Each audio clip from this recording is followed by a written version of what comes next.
Hi everyone, welcome to my YouTube channel pi classes by Monika. आज हम आप लोगों को रियल एनालिसिस में सीक्वेंस समझा रहे हैं। तो चलिए सीक्वेंस का लेक्चर, आज सीक्वेंस में सबसे पहले लेक्चर में हम क्या स्टार्ट करेंगे, रियल सीक्वेंस क्या होती है। पहली बात आप ये सीखे सीक्वेंस क्या है। जैसे आप लोग किसी भी नंबर को किसी ऑर्डर में लिखते हैं, तो अगर हम उन नंबर्स को किसी ऑर्डर में लिख रहे हैं, किसी रूल के अकॉर्डिंग फॉलो कर रहे हैं, then it is called sequence. जैसे मान लो मैंने लिखा 1 2 3 4, तो आपको क्या लग रहा है, मैं 1 1 ऐड करती जा रही हूँ, तो आप लोग मुझे 4 के बाद बता सकते हैं ना, 5 होगा। तो 1, 2, 3, 4 it's on, that is it is called sequence. अगर हम लिखें 1 स्क्वायर 2 स्क्वायर 3 स्क्वायर, देन आप क्या बोलेंगे, अगला नंबर क्या होगा 4 square, that is this sequence is n square. यानी कि कोई भी एक, अगर आप लोग नंबर्स को किसी रूल के अकॉर्डिंग फॉलो करते हैं और आप लोग उन्हें कॉमा लगा कर लिख रहे हैं, then it is called sequence.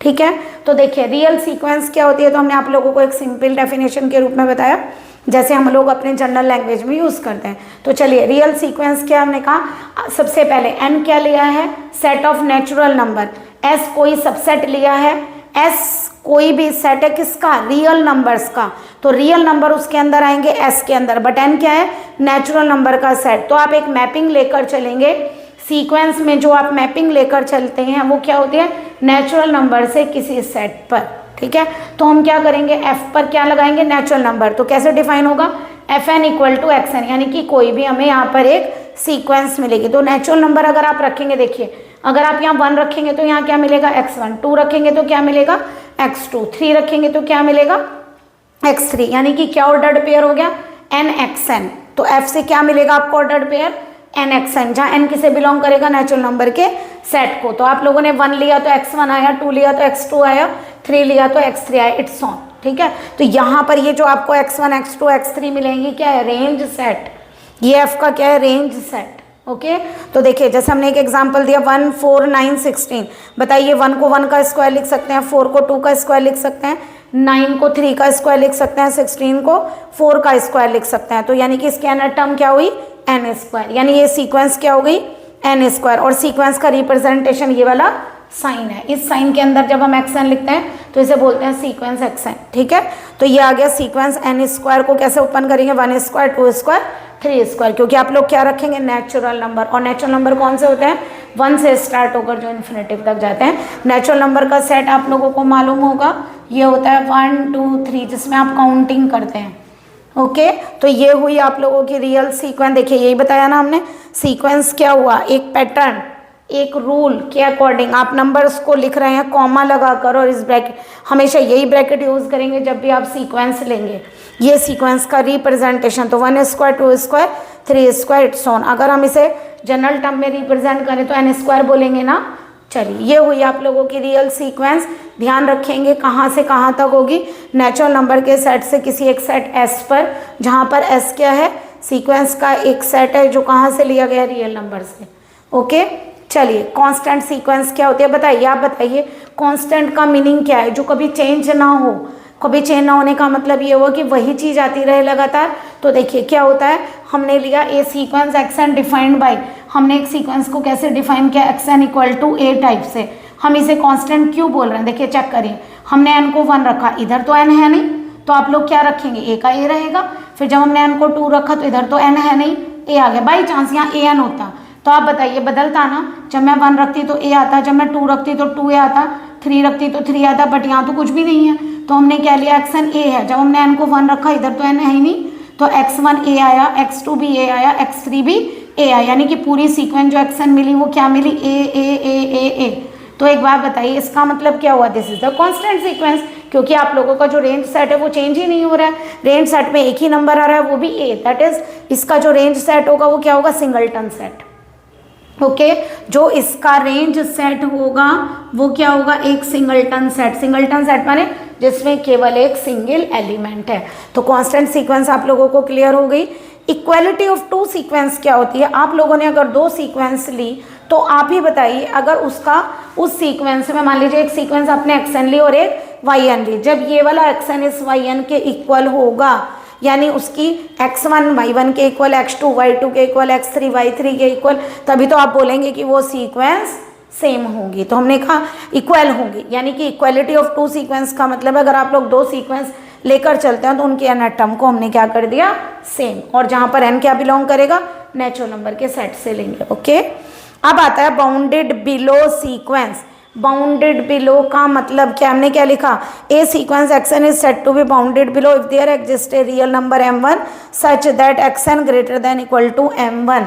देखिए जो लिखा है वो तो लिखा ही है, आप ऐसे समझिए। मान लीजिए हमने क्या किया, हमने आपसे कहा कि आप लोगों को इतने एरिया में रहना है, तो आप एक बार बताइए, आप स्टार्टिंग यहाँ से कर रहे हैं तो आप लोग क्या करेंगे, इससे इधर नहीं जा सकते और इस एरिया से इधर नहीं जा सकते। ओके, तो ये जो रीजन है जहाँ से आप एंटर कर रहे हैं, ये शुरुआत है अगर आपकी स्टार्टिंग है, और इंक्रीजिंग है, ये सीरीज क्या है, इंक्रीजिंग है, तो ये नंबर सबसे छोटा होगा ना, ये वाला नंबर सबसे छोटा होगा। जैसे 1 2 3 4, तो ये नंबर क्या है, सबसे छोटा, तो इससे सारे ग्रेटर होंगे। तो आपको क्या कहा, एक ऐसा नंबर अपनी सीरीज में चूज करिए उस सीक्वेंस में जिससे सीक्वेंस के सारे नंबर ग्रेटर हो या इक्वल हो। तो हमने क्या किया, वो क्या कहलाएगा आप लोगों का बाउंडेड बिलो सीक्वेंस। जैसे मैंने एग्जांपल दिया 1 2 3 4। अब बताइए इंक्रीजिंग सीक्वेंस है और सबसे छोटा नंबर क्या है, 1। ये आप देख कर करेंगे, इंक्रीजिंग है तो सबसे पहला वाला नंबर सबसे छोटा होगा, और डिक्रीजिंग है तो वो चेंज हो जाएगा। इंक्रीजिंग में फर्स्ट नंबर सबसे छोटा होगा ना, लेस नंबर होगा, 1 से 2 बड़ा, 2 से 3 बड़ा, यानी 1 से सारे नंबर बड़े। तो हम ये बात कह सकते हैं सीक्वेंस के अंदर आने वाले सारे नंबर 1 से ग्रेटर है, बट फर्स्ट नंबर 1 है तो हम इक्वल टू भी लगाएंगे, तो xn greater than equal to 1। तो हम इस सीक्वेंस को क्या बोल सकते हैं कि ये बाउंडेड बिलो सीक्वेंस है। ओके, अब जैसे बाउंडेड अबव है, तो बाउंडेड अबव का मतलब होता है सबसे ग्रेटेस्ट नंबर, यानी जो उसका ग्रेटेस्ट नंबर होगा उससे सारी सीक्वेंस छोटी छोटी होगी, है ना। आप बताइए, अगर मान लीजिए हमने क्या लिखा, a sequence xn is said to be bounded above, कब होगी, जब एक रियल नंबर एग्जिस्ट करेगा m2 such that xn less than equal to m2। Sequence का हर नंबर m2 से लेस होना चाहिए। देखिए हमने कैसे लिया, xn एक सेट लिया, सॉरी सीक्वेंस ली, -1 -2 -3 -4। अब बताइए -2 कैसा होता है, -1 से लेस, -3 और भी लेस, इसका मतलब आप लोगों की जो सीक्वेंस है वो डिक्रीजिंग है। इसका मतलब पहला नंबर सबसे बड़ा है, पहला नंबर ग्रेटर नंबर है, ग्रेटेस्ट है, और वहाँ पर पहला नंबर क्या था, स्मॉलेस्ट था, और यहाँ ग्रेटेस्ट है, क्योंकि ये सीक्वेंस डिक्रीजिंग है और वो सीक्वेंस इंक्रीजिंग है। इंक्रीजिंग में पहला नंबर सबसे छोटा आगे बढ़कर आएगा, और डिक्रीजिंग में पहला नंबर सबसे बड़ा होगा तभी तो डिक्रीज करेगा ना। तो इसका मतलब सारी सीक्वेंस -1 से छोटी छोटी होगी, लेस होगी सारी सीक्वेंस में। बताइए -2 भी -1 से लेस है, -3 भी -1 से लेस है, -4 भी -1 से लेस है। इसका मतलब सीक्वेंस का हर नंबर -1 से लेस है। तो बताइए इसका मतलब इसमें क्या दिखाना था, किस नंबर से वो ग्रेटर है, इसमें क्या दिखाना था, किस नंबर से सारे सीक्वेंस लेस है। तो ये कहलाता है आपका bounded below and bounded above. जैसे अगर हम आपसे पूछे क्या ये बाउंडेड अबव है, तो एक बार बताइए कहाँ तक जा रहे हैं नंबर, इनफाइनाइट तक, और इनफाइनाइट एग्जिस्ट नहीं करता है। तो आप लोग क्या ये बता सकते हैं किस नंबर से छोटी है, नहीं, इनफाइनाइट से थोड़ी ना बोलेंगे, इनफाइनाइट सेट के अंदर लाई नहीं करता है। इसका मतलब ये सीक्वेंस केवल बाउंडेड बिलो है, बाउंडेड अबव नहीं है, क्योंकि हम नहीं बता सकते कि किस नंबर से लेस है। ओके, इसी तरह से ये वाली सीक्वेंस जा रही है आप लोगों के डिक्रीजिंग में, आप बताइए कहाँ तक जाएगी, -इन्फिनिटी तक। तो आप बताइए क्या आप बता सकते हैं कि ये सीक्वेंस, आप लोग ये तो बता पा रहे हैं -1 से छोटी छोटी है, बट ये बता पाएंगे किससे बड़ी है, नहीं ना। तो यानी कि ये वाली सीक्वेंस बाउंडेड अबव नहीं है और ये वाली सीक्वेंस बाउंडेड बिलो नहीं है। बट ऐसा नहीं है कि कोई सीक्वेंस बाउंडेड बिलो या अबव नहीं, दोनों नहीं हो सकती है। जैसे मान लीजिए अगर हम मान लो कोई सीक्वेंस इस तरह ले लें, मान लो मैंने एक्शन ले ली 1 2 3 4, तो बताइए क्या है, यानी कि 1 से सारे नंबर ग्रेटर हैं और 4 से सारे नंबर लेस हैं। तो बताइए बाउंडेड बिलो भी है और बाउंडेड अबव भी है। तो इसका मतलब ये सीक्वेंस, जो सीक्वेंस बाउंडेड बिलो भी हो और बाउंडेड अबव भी हो, then it is called bounded sequence. Okay, तो यानी ये सीक्वेंस हमारी बाउंडेड सीक्वेंस है। इसीलिए देखिए हमने डेफिनेशन लिखी, a sequence xn is bounded if it is bounded both below and above, जो बिलो भी हो और अबव भी हो, यानी दो रियल नंबर एग्जिस्ट करेगी m1 and m2, m1 less than equal to xn less than equal to m2, यानी कि जो xn होगी वो m1 से ग्रेटर है बट m2 से लेस है। ओके, ये आप लोगों को क्लियर हुआ यहाँ तक? ठीक है, for all n belong to n, natural number लेकर चलेंगे।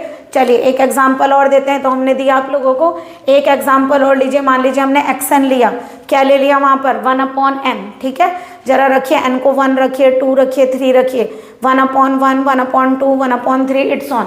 अब ये बताइए जब आप लास्ट नंबर लेंगे तो आप लोग क्या रखेंगे? n को इन्फिनेटिव, और 1/इन्फिनेटिव रखते ही क्या आएगा? 0। देखिए 0 हमें मिल गया, इसका मतलब 1 से शुरू होकर कहाँ तक जा सकती है? 0 तक। बट आप ये बात याद रखेंगे, इन्फिनेटिव रखकर आप जो नंबर लेंगे वो सेट में लाई नहीं करेगा, क्योंकि इन्फिनेटिव एग्जिस्ट नहीं करता है, हम इन्फिनेटिव एज्यूमिंग करते हैं, नॉट डिफाइन वाली वैल्यू है। ठीक है, तो आप लोग इन्फिनेट ये तो कह सकते हैं कि इसका मतलब सीरीज कहाँ से कहाँ तक जा रही है? 1 से 0 तक सीक्वेंस जा रही है। अगर सीक्वेंस 1 से 0 तक जा रही है तो एक बात बताइए, डिक्रीजिंग है? अगर डिक्रीजिंग है तो इसका मतलब 1 सबसे बड़ा नंबर है। देखिए सीक्वेंस डिक्रीजिंग है, 1 से 1/2 छोटा, इससे 1/3 और भी लेस, तो इसका मतलब ये नंबर सबसे बड़ा है। तो सारी सीक्वेंस 1 से लेस है ना? तो लेकिन ये नंबर इसके अंदर लाई करा, इसलिए हमने इक्वल भी लगाया, xn less than equal to 1। But हमने देखिए हमने क्या कहा, 0 से सारी सीक्वेंस बड़ी हैं, बट हमने देखिए यहाँ इक्वल नहीं लगाया क्योंकि ये नंबर इन्फिनेटिव रखने के बाद आया था। इन्फिनेटिव रखने पर जो नंबर मिलेगा आप वहाँ इक्वलिटी नहीं लगाएंगे। तो हमने क्या देखा कि 0 से सारे सीक्वेंस बड़ी हैं और 1 से सारे छोटे हैं, तो xn की वैल्यू क्या हुई? इसका मतलब क्या हुआ? सारी सीक्वेंस 0 से ग्रेटर है बट 1 से लेस है। ओके, तो यानी कि सीक्वेंस कैसी हो गई? बाउंडेड, क्योंकि हमें एक नंबर इधर भी मिल गया जिससे बड़ी और एक नंबर ये मिला जिससे वो सारी छोटी है, तो ये सीक्वेंस कैसी होगी? बाउंडेड। देखिए एक और डेफिनेशन भी आप बाउंडेड की दे सकते हैं, या तो दो रियल नंबर ये अलग अलग लें। अगर ऐसा हो जाए, आप लोग ऐसे ले -1 से 1 के बीच में लाई करती है, -2 से 2 के बीच में लाई करती है, तो देखिए जैसे -m से m के बीच में लाई करते हैं तो इस तरह से लिखते हैं, mod xn less than equal to m then xn is bounded sequence. तो जैसे अगर आप लोग कहीं यूज़ करना चाहते हैं तो आप लोग ऐसे भी यूज़ कर सकते हैं। जैसे थ्योरम में अगर हमें दिया कोई सीक्वेंस बाउंडेड है तो हम डायरेक्टली लिख सकते हैं there exist a real number m such that mod xn less than equal to m। ये जरूरी नहीं कि हम उसे लिख कर दिखाएं कि m1 to m2 के बीच में लाई करेगी। ओके, अब देखिए ऐसा भी हो सकता है कि कोई सीक्वेंस बाउंडेड ही ना हो, है ना? ऐसी कौन सी सीक्वेंस है बता सकते हैं? यानी कि ना बाउंडेड अबव ना बाउंडेड बिलो, जैसे रियल नंबर की सीक्वेंस, सॉरी रियल नंबर का आप सेट ले लीजिए। आपने रियल नंबर लिखे सारे, तो क्या होता है -इन्फिनेटिव टू इन्फिनेटिव लाई करेगी, तो क्या होगा -इन्फिनेटिव टू इन्फिनेटिव। आप बता ही नहीं पाएंगे कि कौन से नंबर से बड़ी है और कौन से नंबर से छोटी है। इसका मतलब जो आप लोगों का ये सीक्वेंस होगी रियल नंबर की, पूरी जो सीक्वेंस होगी वो कैसी होगी? अनबाउंडेड। यानी कि जब हम किसी सीक्वेंस को बाउंड नहीं कर सकते then it is called unbounded. यानी कि हम ना तो कोई नंबर ऐसा बता पा रहे हैं जिससे xn ग्रेटर है और ना ऐसा बता पा रहे हैं जिससे xn लेस है, then it is not bounded, that is unbounded. Okay, आप इसका स्क्रीनशॉट ले लीजिए पहले। ठीक है, आई होप आप लोगों को ये क्वेश्चन क्लियर, मतलब डेफिनेशंस क्लियर हुए होंगे। हम इस पर बेस्ड आप लोगों को कुछ क्वेश्चंस करा देंगे जिससे आप लोगों को बाउंडेड अनबाउंडेड भी आ जाएगा। ओके, अभी अनबाउंडेड की डेफिनेशन बताएंगे, कन्वर्जेंट और डाइवर्जेंट की। प्लीज़ लेक्चर कंसंट्रेट करके देखिए तो आप लोगों को क्लियरिटी भी आएगी और अच्छे से समझ में भी आएगा। Okay, good day and good luck.